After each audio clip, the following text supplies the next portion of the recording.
think from our ancestors, you can find that.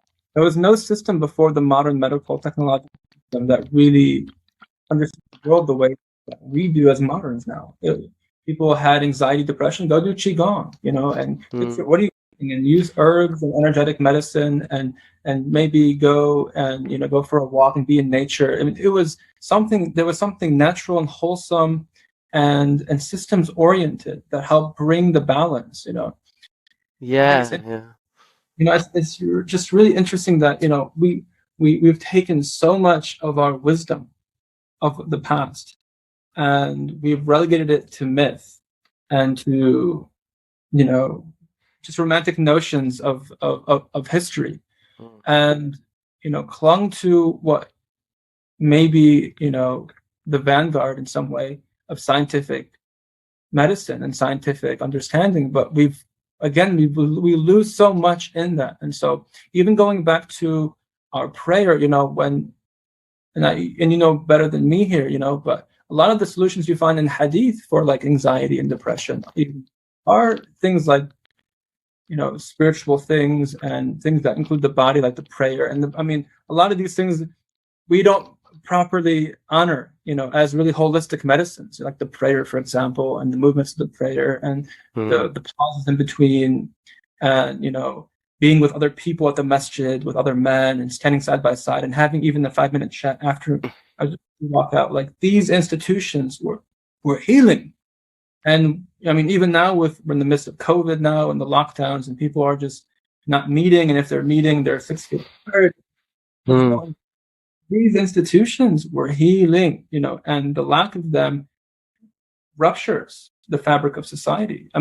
We have to do what we have to do, but we also have to know the cost of things. Yeah. And that's what really, I feel like, is driving a lot of what I'm sure you're seeing it now, the anxiety and the depression and the addiction. Yeah.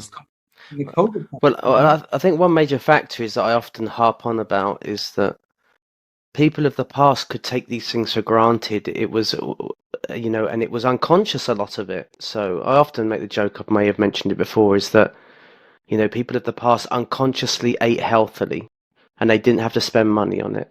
People unconsciously worked out because of daily life, they had to exert their bodies. They unconsciously connected, because they had a community around them and they felt unconsciously held, whether they were aware of it or not, they felt held. And today we have to consciously eat well and pay more for it. We have to consciously work out. We have to go to the gym. We have to count our steps. We have to consciously even have a fruitful conversation. I have to pay you whatever your rates are to sit down and have actually a deep, meaningful conversation. Whilst people of the past, they didn't have to do any of this because it was built in their structures of their society and their community. And that's that dislocation point that Gabor Mate speaks about, is that we're living in a time of dislocation where we're ripped of, all of this because we are so focused on productivity. We're so focused on consumerism. And so the human being's sense of being has been ripped from him. Like, it's so funny, as soon as COVID law sort of restrictions lightened here in England, the Prime Minister was saying, go out and spend for the country. As if that is our like, what that means to be a human being is to go out and spend, like, just to become a cog in the wheel to serve the economic structure. Or like, that's our meaning. We're naturally going to, with that sort of mentality, we're naturally as human beings going to feel askew. And with that in context, it's really important to understand that we literally, to have a sense of humanity today, we have to, I believe that is our jihad. That is, like, we have to go back to basics. And me doing what I'd like, me doing Qigong in the park, in the local park here with a group, me going out to Brazilian Jiu-Jitsu 3 or 4 times a week, me making sure I go out with my mates at least once a month, we meet up and go out. That is a jihad for me, and that is the focus, because it's so hard to cling for many people. We're missing that element of just the connection and the basics. And we're working in a system. Like, one guy gave a crude analogy. He said, this system is like a dog and we want it to be a vegan. And it will either die or it will eat us. Mm. So we're working against, we're working against something that we're never going to have an ideal solution, unless, Allah, we don't know what's in store for us, what Allah's in store for us. But in the current climate, we have to work with what we've got, and we've got to be realistic and not jumping to ideals, but really just focusing on what can I do in my capacity here. It's like when the Prophet ﷺ said, usury will be like dust on you, at the end of time. You can't avoid it. So let's work with what, we can't say, well, I'm going to run away from the society and I will avoid it. No, the Prophet ﷺ says you won't be able to avoid it. So what can I do to just keep breathing?